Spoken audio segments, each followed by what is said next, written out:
Friday, everyone. It's last call over here on WagerTalk, and we have a loaded show for you today. I'm Jo Madden. You can follow me at Jo Madden Sports on all social media. Make sure you do give WagerTalk a follow so you don't miss out on any of the incredible content we have here. Now, it is Friday, and we have that Friday night game over in Brazil between the Kansas City Chiefs and the LA Chargers. We're going to be breaking that down. We have Steve Merril and Carmine Bianco here to break down that game, as well as talk some college football games and anything else that they have on deck. I know Carmine's going to slide in with some Circa thoughts as well. So it's going to be a loaded night tonight out there. Make sure you let us know in the chat, in the comments, what you're liking out there on the field tonight. And also, if you have any last minute bets on the baseball diamonds, we definitely want to hear it. Make sure you guys also have your odds logic screen up and open so you can get the best of those lines, go over and check it out. But without delay, let's bring Steve Merril in to talk what we're looking to bet tonight, as well as his thoughts on last night's action. Steve, I got to ask you straight off the pop here. What did you think of the second half between the Dallas Cowboys and the Philadelphia Eagles last night? First, Joe, I got to welcome you to WagerTalk TV. We've done a lot of shows together on Sports Grid, and I always told Kelly and Ariel the trifecta is not complete without Amanda Madden, Jo Madden as part of the triple play. So it's great to have you here. You'll be doing a lot of last call episodes. Looking forward to doing the Friday, Saturday shows. We've got a In Zone live show starting this Sunday with Prez and Andy Lang for like 3 straight hours. I think Carmine's going to drop in on that as well. So lots of live TV here on WagerTalk. Click that bell when you subscribe so you never miss out. And yeah, thanks for asking me about the game last night. Luckily, I was not involved with the total, because if you won the total, you were lucky. It was an easy over. The weather delay obviously made a difference and shut that game down. I gave out the Cowboys as a free play in my video earlier in the week to everybody at +8. I did say if you like the Eagles, you're better off teasing them down to -2. So I guess I was right on both sides. So that worked out pretty well for the viewers. But let's talk about that total. We had 41 points at the half. Neither team could stop the other. Halftime adjustments, maybe, but we definitely had some weather adjustments. In fact, they had 8 touchdowns and field goals and a fumble before the weather delay, and then 5 punts and an end of game on downs after it. There's no question the 45-plus minute difference allowed the defenses to make the adjustments. And big picture, if we have a scenario like this again in the near future, I think we really have to take advantage of an in-game betting opportunity. Now, it doesn't mean you blindly play the under, but if it's been a high-scoring game, you definitely look to play the under like last night. Maybe if it's a low-scoring game, the offenses make the adjustment. You know, we see this in the NBA playoffs. We talk about the zigzag theory all the time. There is no question that weather delay allowed the defenses to make the defensive adjustments they needed last night, and that zigzag definitely paid off for in-game underbettors. Yeah, it absolutely did. I can't believe still that second half we only saw the field goal, 3 points out of the Philadelphia Eagles. Anyone that had the under in that game was absolutely sweating going into that weather delay. And lucky for them, it did pay off, which if I was a betting person at that point, there was no way I would have taken it under of that number where it closed at. It looked like we were going to get those points in there. But I want to talk about a game on the college football field tonight, JMU. James Madison kicking off with Louisville right away here. Steve, what have you got for us? So I did a free play video for this earlier in the week as well, and I mentioned I liked Louisville at 14 or less, and it was hovering at 14, 14.5. Now as we appear closer to kickoff here, a couple minutes away, if you check the odds logic live odds screen, you'll see it steaming. 15, 15.5, 16. You can see it lighting up there. It looks like Dan Alexander's Christmas tree in L.A., red and green and a little bit of yellow. And that means the lines are moving, and they're mostly moving towards the favorite. I agree with that move. Not sure there's a lot of value left at this point, though, that it's crossed over that key number of 14. But I think Louisville's an explosive offense, one of the best in the country under Braum. And while James Madison still had a solid season last year, even with the coaching change, they of course lost Cognetti to Indiana, who had some monster runs at JMU.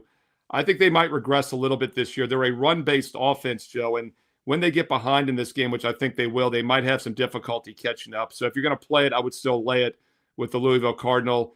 Maybe wait for maybe an in-game line and get it back down to 14 if possible.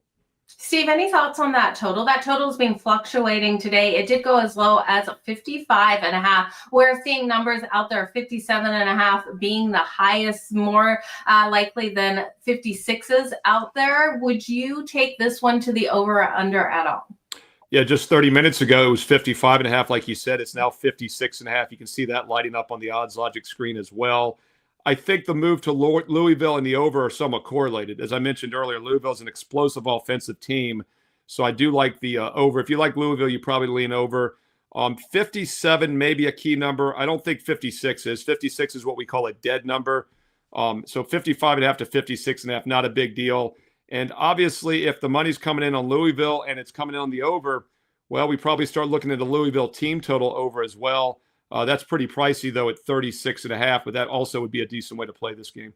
You definitely have to love looking at those team totals in college football. One of my favorite bets, just counting on that one team that you expect to be able to get the points on the board. So definitely something you guys can jump into. But all the talks, the AFC West over in Brazil, we have concerns about that field condition, if it's going to be right for these players tonight, hopefully better than last year. But what are you thinking between these two teams? That number has not moved off that key number of 3. I was hoping for a 3.5, Steve, for the Chargers plus the points. I did end up laying the juice at -125 plus the 3.5 because we know the stats there with the Chargers and with Mahomes as a favorite of over 3. But what are your thoughts on this game?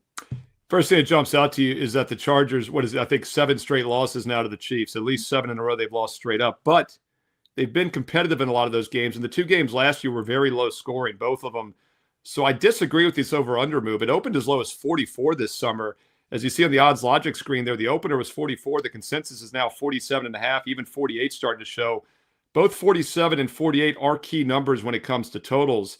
So especially at 48 or more, which is becoming available closer to kickoff now, I think there's some value with the under in this. Both these games stayed under this total last year. And I would also lean towards the Chargers at +3. I did a video on this game several days ago, free for everybody here on WagerTalk TV. And I mentioned if you like the Chiefs, you play it early, -3, -1.15. If you like the Chargers, you wait and try to get that +3.5 by kickoff on Friday night. Well, we haven't seen the 3.5 yet. The sports books are being stubborn here. They're holding on that key number of 3, and for good reason. There's about a 9 to 10% chance the Chiefs win this game by exactly a field goal as a favorite. So I understand not wanting to move off that key number. Either way, I like the Chargers at +3 or more, but if you can get a 3.5, there is some extra value there. And our friend Ralph Michaels pointed this out earlier this week on Wager Talk today on the Tuesday episode. He was on right before me, had a great chart about week 1 underdogs in general, but especially divisional underdogs have been a long-term moneymaker for 2 decades now in week 1 of the NFL. And we saw the Cowboys cash last night as an 8-point dog. They covered from start to finish in that game, never in doubt. Home dogs are the sweet spot, though, home divisional dogs. And yes, the Chargers are technically the home team, but it's a neutral site. I'm not going to really say they're a home dog here. But dogs in general in divisional games are good in week 1, and it makes a lot of sense. The teams know each other. They have the entire summer to prepare. And I think Harbaugh will have this team ready to play. Also, you can't overlook the fact Kansas City looked awful in the Super Bowl last year. And we all know how the Super Bowl loser often regresses the following year. Let's just talk about the college football loser. TCU had a bad year after their miracle run. Washington had a losing year last year after their miracle run. Notre Dame, they've already lost a game. They're 0-1 this year. So it carries over in college football as well. The Chiefs' offensive line does look a little bit better than the Super Bowl, but the receiving corps still looks very weak. Rice is out for the first 6 weeks of the season due to suspension. I like the under here, and I think that correlates to the Chargers being able to keep it close and maybe pull the upset. And, Joe, real quick on the field conditions, it is the same stadium as last year. The NFL has said they've got the turf situation taken care of this year. We'll see. But as I've always said with rain and wet conditions, it often helps scoring. Didn't hurt scoring last year. The Packers and Eagles had over 60 combined points with the turf tearing up because the offensive players know which way they're running. They know which way they're cutting. With that said, though, I think the field's going to be better tonight, and I do like the under in this game. I like the Chargers as well. Yeah, I definitely like where you're looking with the under in this. We know both offensive lines have seen a couple of adjustments on the left side there for the Kansas City Chiefs. And we know the blind side for Justin Herbert with Slater injured. We will see Joe Alt moving over.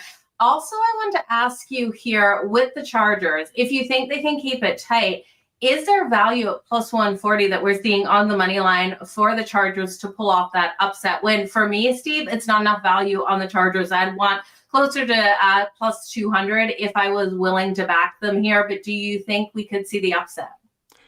Yeah, if you're taking a 3-point dog in the NFL, you better hope they can win outright, right? We're never playing a small dog unless I think they have a straight-up chance. In fact, anytime I'm taking a dog of 7 or less, 7 and 3, obviously the 2 key numbers, I think they can win the game outright. And something that has been long-term profitable for decades now has been to sprinkle some of it on the money line. If you're playing an underdog in the NBA or the NFL, or really even in college sports, if it's a single-digit dog, you probably should put some of it on the money line. Now, you have to be consistent because there will be times in which you play money line and the 7-point dog loses by 6 and they cover the point spread and not the money line. But you're getting often a 2 or 3 to 1 return. What I often recommend doing is put maybe a quarter on the money line, the other 3 quarters on the point spread, and just be consistent with it throughout the season. But I would recommend playing underdog money lines along with the point spread all season long in the NFL. Now, with favorites, I never play the money line. Always lay the points because, once again, the point spread only matters about 20% of the time in an NFL game. Normally, the team that covers wins outright, including underdogs. So, yeah, if you like +3, even 3.5, you definitely like them on the money line as well.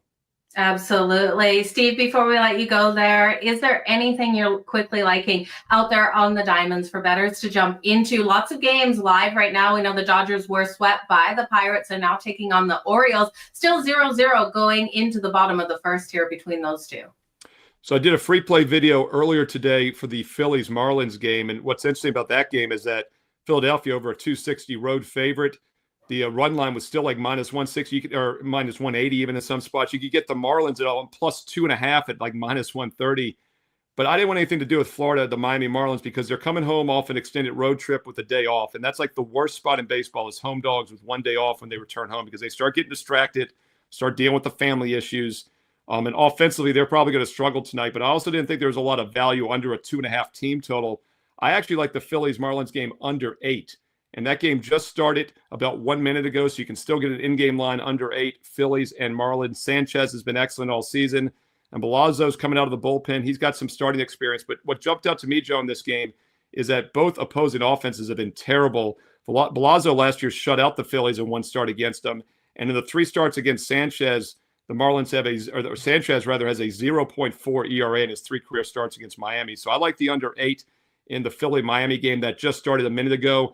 And then a late night free play for everybody is on my page right now at WagerTalk.com between the Red Sox and Diamondbacks at 9:40 Eastern. So I'll leave that as a little teaser and a reason for people to go check out my best bets because they'll get a free play right now in that Red Sox Diamondbacks game tonight on Friday on my page, Steve Merril, WagerTalk.com. And then get there quicker with shortcut WT.buzz/SM. Yeah, you guys definitely don't want to miss out on that. And with that being said, Steve, what do you have for sale right now up on Wager Talk? Want to make sure everyone can jump in on everything that you've been betting. Yeah, I mentioned that late night free play, Red Sox Diamondbacks, free for everybody. And the way it works is I have maybe 2 to 3 best bets per day for my clients. The last cut, a strong opinion, goes up for free for everybody. And that is that late game between the Red Sox and D-backs. But I also have a strong MLB best bet, which goes in about 1 hour tonight, still available on my page. Going to have the college football best bets up later tonight. Also the NFL for Sunday coming in about a day or so, maybe even this evening, get some of those up. 7-day all access for $77 is a great way to try out all sports all access for the next 7 days and nights. Once again, we have 1-day passes for $39 or get 7 days for $77. 2 days alone would be $78. So why not get 7 for $77? No promo code needed. Steve Merril, WagerTalk.com. Absolutely. Steve, I want to wish you all the best in all of your bets tonight, and everyone go on over to WagerTalk.com and grab Steve's picks. But you guys, like Steve was saying, $77 for the next 7 days, all access pass over on WagerTalk. It's just $11 per day. Get every single pick from your favorite handicapper at WagerTalk. For the opening NFL opening lines, you've got week 2 college football, you got MLB, you've got soccer, you've got everything across the board from your favorite handicapper. And what a deal, $77 for 7 days. It's just $11 a day, but it's a great deal. So head on over to wagertalk.com. We're going to bring in Carmine Bianco next, talking even some Circa here on this fantastic Friday night. Carmine, welcome to the show. Thanks, and welcome to Wager Talk. I didn't get a chance to tell you that. I did online, but great to have you as well too. I've done some of the Sports Grid stuff with you as well too. I always fantastic. Any of the live in-game stuff. Yeah, absolutely. That live betting market is definitely a great opportunity to jump into some of those games. And something I'm weighing into tonight's match in the NFL. We're going to talk quickly about last night's matchup before we get into that. I definitely want to get your thoughts on last night's game, how you thought that weather delay really did affect things out there, Carmine. Yeah, I feel sorry for anyone who had the total on that one. I waited the game. I waited the game out.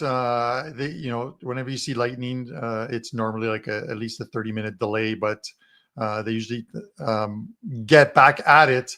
I was on the Cowboys, so along with our man Dan, our producer Dan, who bet against his team. But that's what I love about Dan. Dan goes where the money is and puts all bias aside, unless it's a Super Bowl. But listen, Dallas played well. They still need more help. CeeDee Lamb, I get it. You've got Pickens there, but it just wasn't enough. CeeDee Lamb, a couple of those drop passes. Now, what if he holds on to that ball? Does it change the game? But as far as the total goes, I wasn't on the total, but I did not know the stat. And then I saw it, as Steve Merril mentioned, when I saw it posted on Twitter about having 41 points at halftime and the game staying under the total. Just drop that one in the bad beat for your week one NFL and just say things can only get better from here. Absolutely. What a way to start week one for anyone that was riding that full game total to the over. It looked like it was in the bag at halftime, and that's why you can never say a bet is cashed until it absolutely is cashed out there, Carmine. Talking about CeeDee Lamb dropping those passes, I had Dak Prescott over his passing yards, and I was shocked to see how quickly that line did move between Wednesday and Thursday. I got a 248.5 when the books closed last night. It was a 240.5. And I was begging CeeDee Lamb to hold on to one of those catches, and he just couldn't make it. Yeah, when you're betting those ones, and I get it as well too. You're normally thinking it's not going to be a close game, that the Eagles are going to open up and get ahead by a couple scores, which puts Dallas in basically their offense is in pass mode the rest of the game. So you're going to pick up those yards, and you normally pick them up in the fourth quarter when Phillies put the game to pretty much to bed, and you get a lot of those cheap yards from Dak. So I know even his pass attempts were down. The running game seemed to be working, and I don't know if, how much of that had to do with a little bit of it had to do, I have to believe, with that ejection to start the game 6 seconds in, and a guy gets tossed from the game. God love them. The Eagles and the Cowboys. You could watch them on prime time all year long. Absolutely. How scrappy those guys got out there. And to think, Dak really did start the drama out there on the field. I want to get your thoughts quickly on Dak. We're then going to jump into tonight's NFL matchup as well as talk some Circa. But I want to get your thoughts on Dak. He made some really clutch plays out there, including that tackle when the ball was turned over. He was able to stop the defensive player of the Eagles. Do you think he's overpaid? Because a lot of people are saying he's overpaid for the Cowboys. Who else do you get? This is the problem. Sometimes you get a quarterback who gets overpaid because there isn't a quarterback on the market that you can bring in that is going to be that much more an improvement. The problem with Dak is you have to give him the tools. You have to give him an offensive line. They're trying to rebuild that offensive line, and it looked good for the most part, but the Eagles are still the Eagles. The Eagles put pressure on him. You saw him running around at times. They need to get the running game going. I wasn't impressed by their running game. Again, I think it has a lot to do with that offensive line again, opening up some holes. It's tough to do against the Eagles. The Eagles are an elite team. The Cowboys are not. But they stayed within the number. I thought, these divisional games where you take some points, and we're going to talk about it in the Circa contest a little later, these divisional games where you take some points, especially in week one, those teams were familiar with each other. Dak will be fine if Jerry Jones can just get him some talent, get him some wide receivers. If shut down CeeDee Lamb and you shut down the Cowboys passing game, then what is it? This is why they brought in Pickens, and maybe they needed to go to Pickens a little bit more. So we'll see from the Cowboys week 2, week 3, and moving forward. It's winning their games at home, which last year they did not do. And this is a team that came off of, I think, 2 straight years prior to last year where they won all 8 of their home games. So there were 16-0 or something like that the 2 previous years going into last year. And last year they couldn't win a game at home to save their lives. We'll see what the Cowboys do when they next week when they're at home. Yeah, definitely looking for some improvements next week. That connection with CeeDee Lamb, with Jake Ferguson, because we know the Eagles defense was all over him as well. And then Miles Sanders, while he had a great run out there, which I didn't expect, Carmine, we did see that fumble when they were in the red zone. But let's turn to tonight's matchup. The Kansas City Chiefs taking on the LA Chargers over in Brazil. I swear we're getting kind of ripped off. AFC West matchup, and it's not in LA or in Kansas City, but we've got a spread that is reluctant to move by the books. We're seeing solid 3s out there. This total fired up from 44 at open up to 47.5. So I'm not seeing any movement in that line currently. What are you liking in this one? It's at 47.5. I think any value on taking the over is probably gone at this point. If you're looking for a shootout game, that wasn't KC last year. Like KC won a lot of close games, a lot of games where they pulled it out in the fourth quarter, and that's what good teams do. They find a way to win, but not from a total perspective, but even from a spread perspective. KC was only like 9-11 last year in their 20 games leading up to the Super Bowl, or including the Super Bowl against the spread. 8-9 is a favorite. So it's not one of those ones where you can peg it on KC and say, well, Mahomes is a favorite. It's only 3 points. KC is an automatic bet. I agree with Steve in the sense of, and this is an approach I always take with the Circa Millions, is if I'm going to take a team that's +3, it's because I'm taking them because I think they're going to win the game. And this is how I feel with this Chargers team. I think they get the win tonight. 12-6 last year against the spread. 2-3 is a dog. 3 points isn't much here. Again, this is a team with, I think, a top 5 offensive line. You've got Justin Herbert. Jim Harbaugh probably helps break that streak of, 7 or 8 straight games that they've beaten. That KC has beaten the Chargers. Couple additions, obviously. Najee Harris helps out. Mike Williams resigns.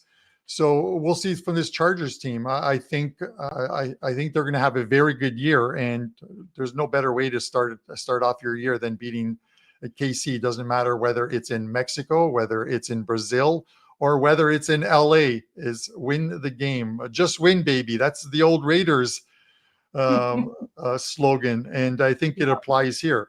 So maybe the Super Bowl hangover, you can look at that as well too, Joe, because you look at the Eagles yesterday, and you could call it the Super Bowl hangover, but they didn't cover the spread against the Cowboys.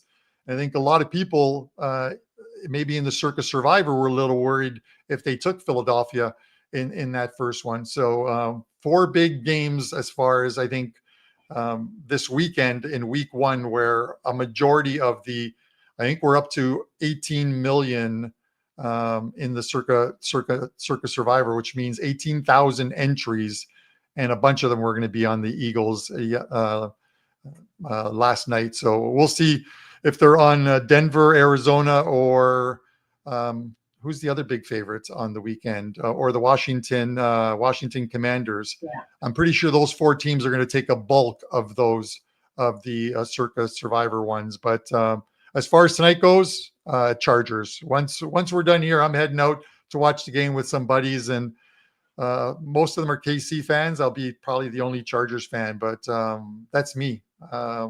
I live in Leafs Nation, and I show up wearing whoever they're playing against because I can't stand the Leafs. But this is a football show, so let's talk football. Yeah, it makes the 2 of us, and I am going to be sitting down with a KC fan watching my Chargers as well tonight. Unfortunately, my daughter has decided she likes the Kansas City Chiefs, so not what I love to hear. The Taylor Swift effect. It's the Taylor Swift effect. Right, because she did like the Raiders before. So she seems to just gravitate towards teams that are against my teams out there, including in hockey. But with the LA Chargers, if you do like them, plus the 3, they are plus 140 on that money line. Carm, any chance that they do win this, it's by a field goal, because you can grab them laying 2.5. It's plus 176. Do you get greedy, or do you just sprinkle on that money line? I would sprinkle on the money line too. It's not a great price. You know what I mean? Like you kind of like those plus 300s because they're a heck of a lot better, and you can always take the alternate line. But I wouldn't recommend it in this case. I'm going to take the Chargers on the money line, and I'm also going to take them on the spread, getting the points. But I'm hopeful of a Chargers one. The way to beat the Kansas City Chiefs is the same way the Bills did during the regular season, not in the playoffs, and what the Eagles did in the Super Bowl, which is get ahead of them by a couple scores, take away those fourth quarter comebacks from them where they seem to get the officiating calls their way, and you just step on their neck and give them nothing, and you don't let them back up. The Bills did it. Josh Allen was able to do it during the regular season, obviously not during the playoffs. And the Eagles did it start to finish in the Super Bowl. So Chargers got to get up a couple scores in this game. Find a way to get up a couple scores and then just run it down their throats. The Chiefs have a very good defense, but the Chargers have the number one scoring D from last year. So we'll see what that D does against this Chiefs team as well too. Yeah, absolutely. We know Joey Bosa has gone to the Buffalo Bills, but Cleo Mack's still there. He'll be putting that pressure on Patrick Mahomes today. Now, a couple of comments here in the chat. Hampton over 48.5 rushing yards here for the LA Chargers. We know rookie pickup. What are your thoughts on Hampton?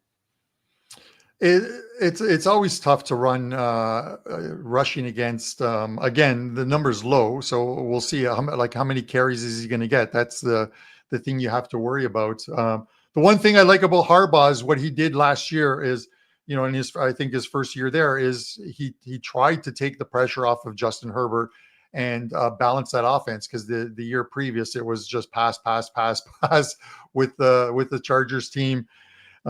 So he's trying to balance that offense, but I'm just not sure how many carries he's going to get. It is always tough because that when the Chiefs buckle down, they can stop the run against most teams, not all teams, but they can stop the run against most teams. So as far as player props go, last year was kind of a wash for me. I lost a few units on player props, and you sort of get away from them. You have to cut the deadwood away. So this year I'll probably be just sticking to sides and totals, no props whatsoever. I've had great success the last 3 years at WagerTalk with NFL football, with basically with 4% and 5% plays. I'm up like 130 units across those 3 years, which is number one at WagerTalk. So we'll try and keep that going. It was the prop plays that was bringing my average down. So sorry, I can't answer that question on the player props. Guys like Andrew McInnes is very good at. Andy Lang, very good at finding props that can make you money. So if you head to their pages, they normally will have free plays up on some player props as well too. So I'd rather send you guys to where you can find the answers you're looking for. Yeah, absolutely. And anyone looking at Worthy for that anytime touchdown, he is the odds-on favorite to get that touchdown from Patrick Mahomes, coming in at plus 115. If you think he's going to get that touchdown straight off the bat, that first touchdown coming in at plus 700. And we know the Kansas City Chiefs, the recipe for winning is getting up really strong and fast in that first quarter, in that first half. So not out of the question mark, but I do think that the Chargers do have a recipe for success. They have to stop them on that first drive there, Carm. Yeah, definitely. And then just, you have to manage the second quarter against the Chiefs, because they find a way, especially if they win the coin toss and they defer the kickoff. They love that score at the end of the second, score at the end of the first half, get the ball, score at the beginning of the second half, and they bury teams. It's been a success for them. You got to give Andy Reid credit. He knows what to do with this team. He's got Patrick Mahomes, who's just phenomenal as well too. But listen, 3 points. If the Chargers were that much better, the spread would have gone off of 3 points. I know 3 is a key number. I know it's a neutral field game in Brazil. The temperature's fine. For you guys who do Fahrenheit, I'm a Celsius guy because I'm north of the border, as is Joe, but it's supposed to be like 61 at game time. So that's not too bad either, weather-wise. So I wouldn't really worry about it. People are worried about the temperatures in Brazil. You don't have to worry about it for this game. So we'll see. 15-2, the Chargers last year, but a lot of those games, Joe, were very close games decided in the fourth quarter. Oh, absolutely. Heartbreaking games that the Chargers did lose. Last question here. We got to talk about the man that's living life on a high, Travis Kelce. We know his numbers were down last season. Are you expecting some positive regression out of him this season? Well, the guy did get engaged in the off summer. I'm not sure how that's going to fare well with this guy. Listen, Travis, if you're watching this show right now, get Taylor Swift to sign a prenup. The last thing you want is to lose half of your money to Taylor Swift. Okay. So I don't want to piss off any Swifties, but a prenup, have her sign a prenup. You know, you make more money than her. I don't even know what she's worth. But with that said, we'll see. He didn't have the greatest season last year. I think the complaints were from him, and even on the sidelines, he wanted the rock more. He wanted that ball, and they just weren't getting it to him. But that Mahomes, Travis Kelce hookup is always a great one, and I know a lot of people love to pick him up in fantasy football. That's Travis I'm talking about. So we'll see as far as tight ends go, but I think there's a lot of overreaction that'll come from these week one games. And I think you have to let the white noise disappear and stick to your game plan. Look at the box scores. If you're not watching the games and try and find the information that's most important. The overreaction is always crazy, especially Twitter. So I stay off Twitter while I'm waiting to put my plays together, because sometimes that white noise will get to you, Joe. Yeah, it definitely will. You brought up fantasy. Are you shocked to see CMC not practicing today and not expected in Sunday's game? Yeah, well, they were saying like he's likely a game time decision. The line wasn't really moving as news was coming out. And I think if we look at the odds logic page, I think they're probably still at -2. There were some 1.5s that did pop up. This line was 2.5 for most of the week. But with that said, I think they're at 2s as we can see on there. Yeah. And I think that's the thing. It's there's going to be a reaction to CMC being in there, but he's a game time decision. He was on the field. He was doing sprints. He was moving around, but he wasn't a full participant. So that is always a problem, because he lands on the injury list that comes out on Fridays, which is obviously the most important of all the updates you're going to get through the week. But this is a guy that through the preseason, they weren't reporting it, but he was an LP as well too, limited in practice. So we'll see if that changes. We'll see if they're playing a little a game with the Seattle Seahawks. But even without CMC in there, it falls on Brock Purdy to get this team going. They need to get through the first 3 weeks. They have a cupcake schedule, the easiest schedule in the NFL this season, the San Francisco 49ers. And just Brock's got to get him through the first 3. He's got to find a way to win those games. He gets Jennings is back. Eventually, Brandon Ayuk will be back. They have a player suspended for 3 games. Eventually, he'll be back as well too. But they do have Robert Salah back coaching that defense. Not the same depth that they've had in previous years with him as the coach, but still a very good defense. And as he said, I think earlier this week, he said, because with some of the rookies, he says, buckle up, it's going to be a ride. So he knows, but I'm pretty sure he's confident. We'll see what they get out of him. I think we're going to see some regression from Seattle this season. A 10-win team that wasn't forecast to win 10 games last year, didn't make the playoffs. I think they're going to regress this year.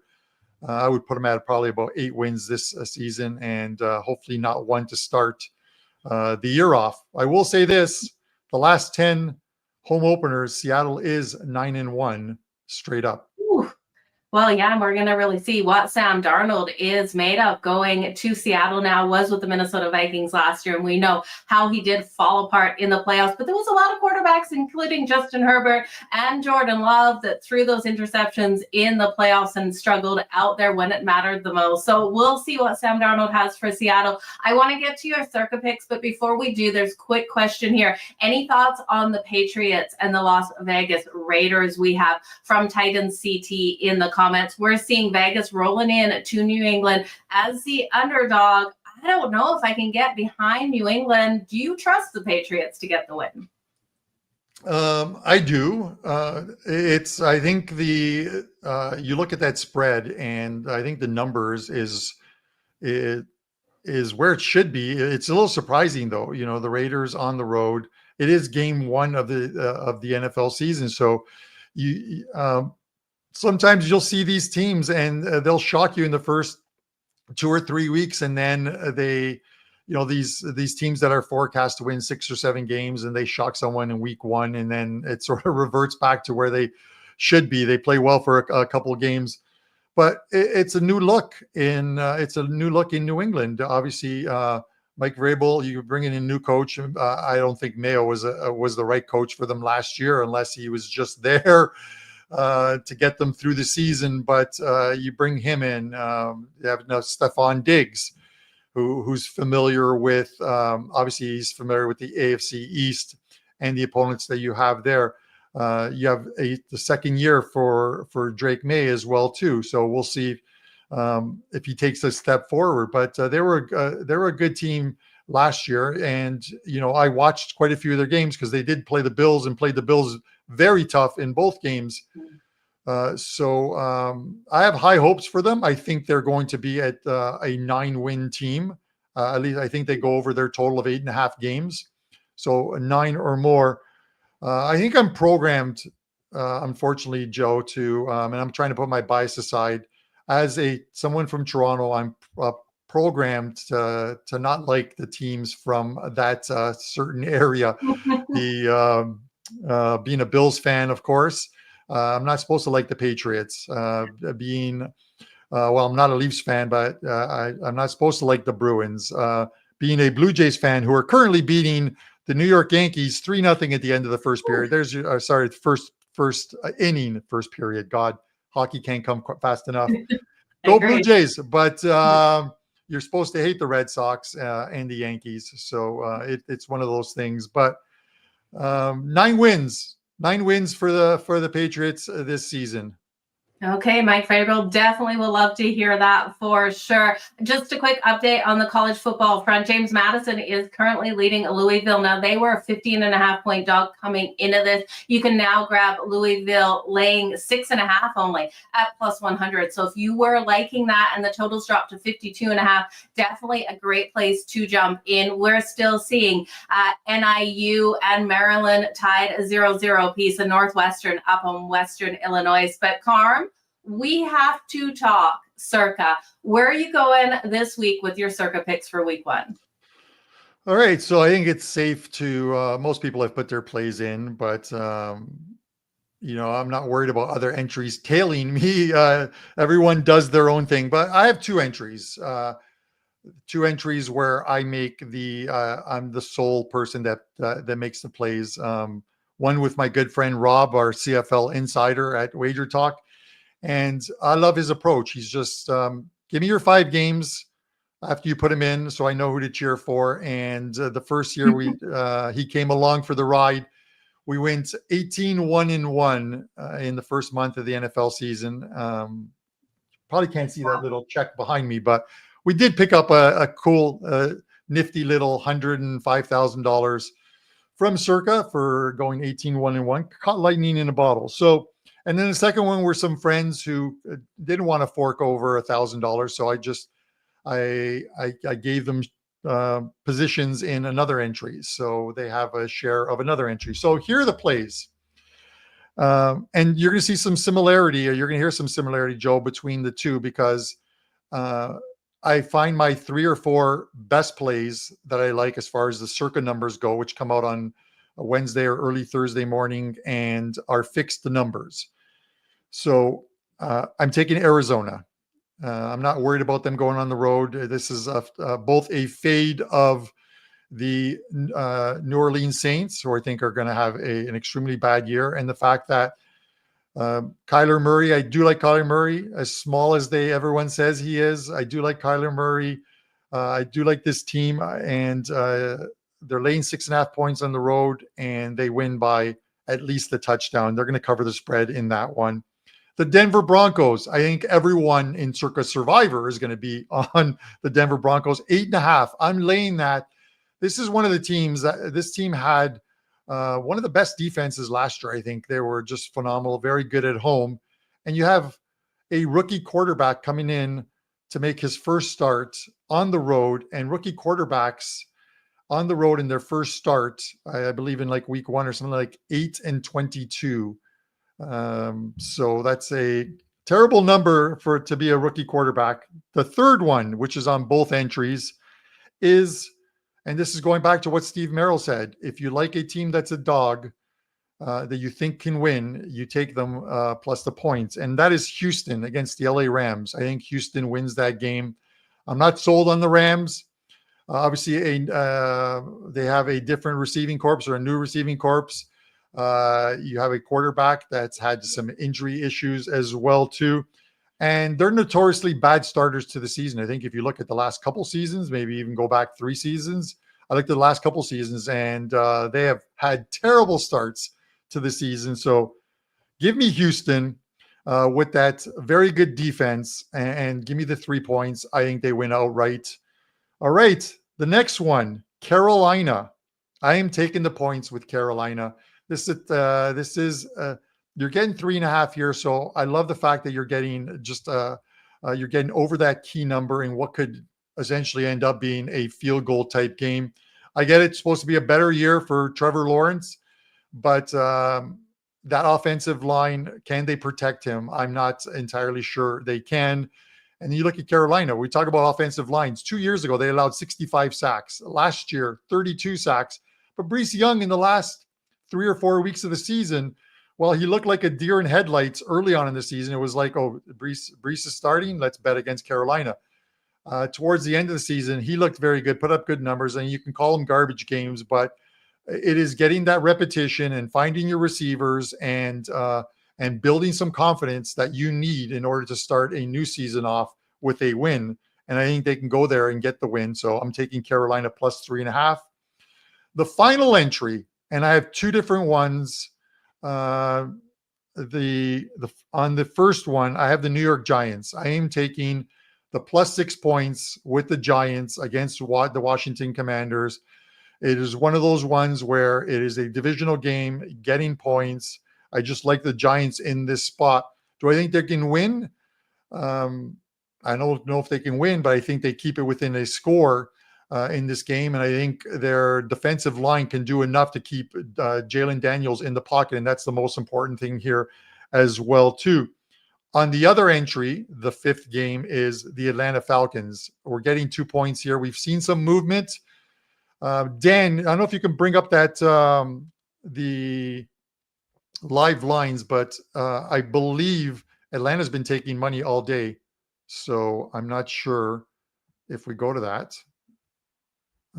Is it at 1 now? I'm just looking here as well. Yeah. I'm seeing there's ones and a halves. Yeah, but pretty much. And I'm seeing no 2s left. Yeah, and I'm seeing Bookmaker actually has actually has Atlanta favored by 1. Yeah, so it's a pick 'em. It's Circa as well, Carm.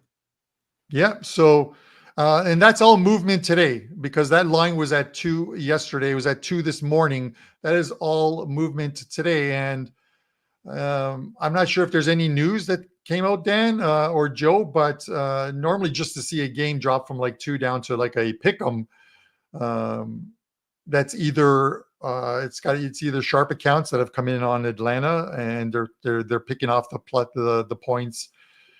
Kelly will tell you how many games land on 1. I'm not really sure. We did see some last season, but Kelly Stewart will always tell you games don't land on 1. Don't worry about it. But that is it for the 2 Circa entries. And then my Survivor play is the Denver Broncos. Ooh, I love that one. I bounced it around between the Denver Broncos and Arizona, but I honestly believe Arizona is a better play for Survivor next week when they are home to Carolina, who is obviously Carolina is in Jacksonville, and then they'll make the trip home. Then they make the trip to the West Coast, and it's a long trip getting out to getting out to Arizona. So Kyler Murray and the boys win their home opener. All I know is Arizona treated me bad in last year's Survivor. I think they had a 20-point lead at halftime and lost the game.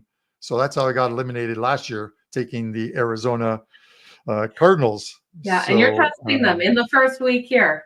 So you'll trust them the second week for Survivor, but second week, here for your. I'm trusting them to win the game. I think the Saints are going to have if I lose to a team with a quarterback named Rattler, I don't know, man. I'm just. Does he belong in the league, Carm? Like, come on, Spencer Rattler. Can he get anything done for the Saints team? Because that total is so low for them, but rightly so. I don't want to reverse mush myself as Kelly tries to do online sometimes. So I'm going to, I'll just say this. Spencer, I hope you have a great game, but your team loses by 10 or more points.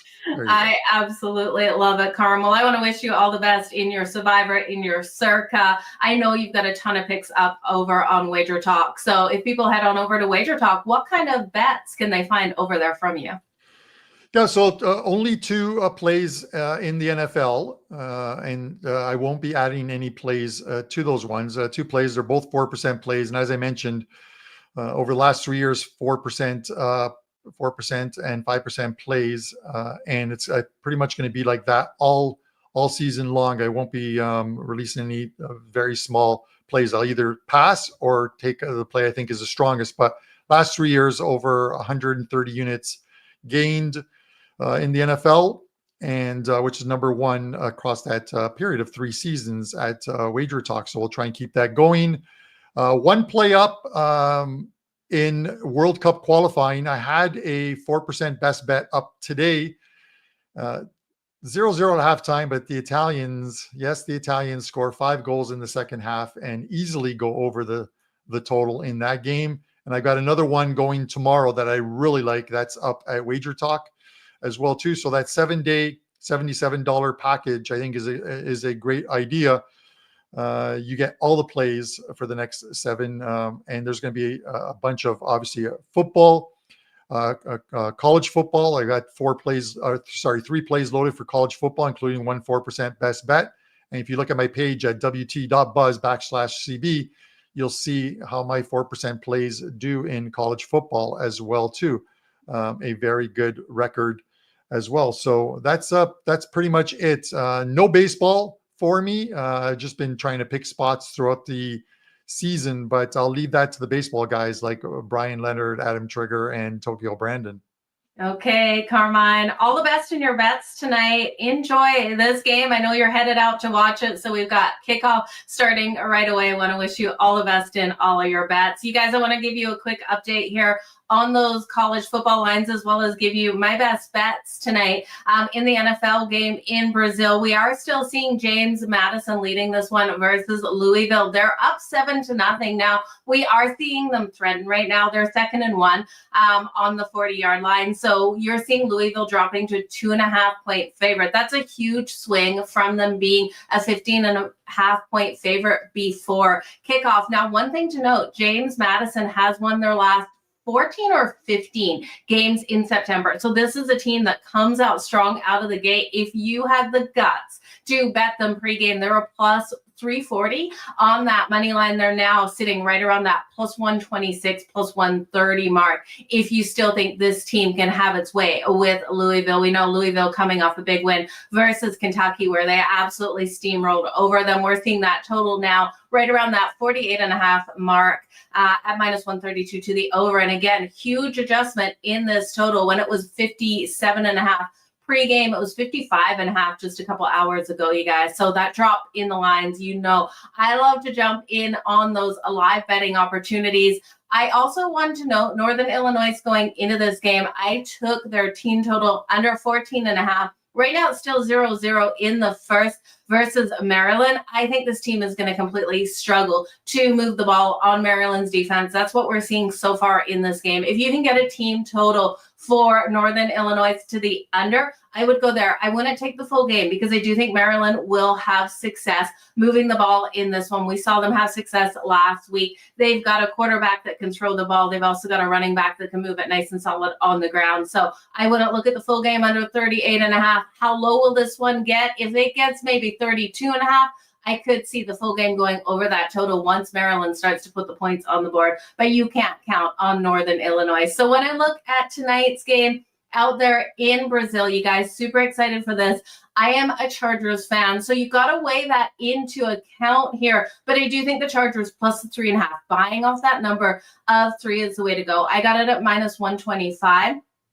Just last night. I was hoping it would move a lot here, that we would see the 3.5 and I could get it again at minus 110, but we weren't able to get there. I do think the Chargers will look to run Hampton. I think they're going to really need to protect Justin Herbert out there, give him that support. But I also look at the offensive line here for the Kansas City Chiefs. We are seeing adjustments on the left-hand side of his line, and I think Khalil Mack is in for a night. I'm going to look at Khalil Mack for the anytime sack. He's coming in at plus 154. We saw him be able to get 6 sacks last season and 39 tackles for a loss, and I think he's going to come in to a big account in this game for the LA Chargers. Now we know Joey Bosa has left, gone to the Buffalo Bills, but I still think this defense can step up enough, especially with the adjustments that the Kansas City Chiefs will be playing offensively tonight without Rice in that lineup. So look for the Chargers plus the points. If you want to look at them on the money line at plus 140, you guys, not enough value for me for the